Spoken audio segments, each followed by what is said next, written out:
si e te male, si e te mana konoa, ia te koe.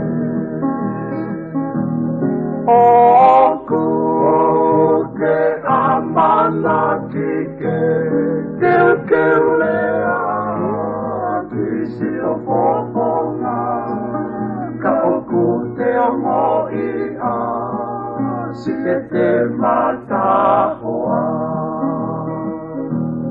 Isi oi lile na eke, ele ewa, kosi o tolo hingano ki he peta ulea.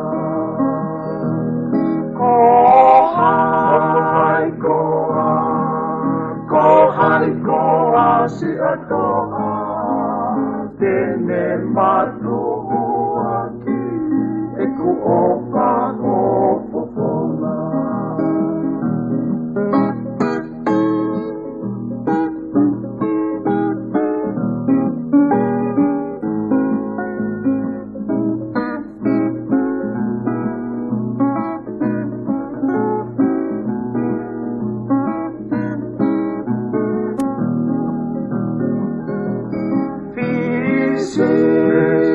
Oi lile na eke, ele ewa, kosi o tolo hingano ki he peta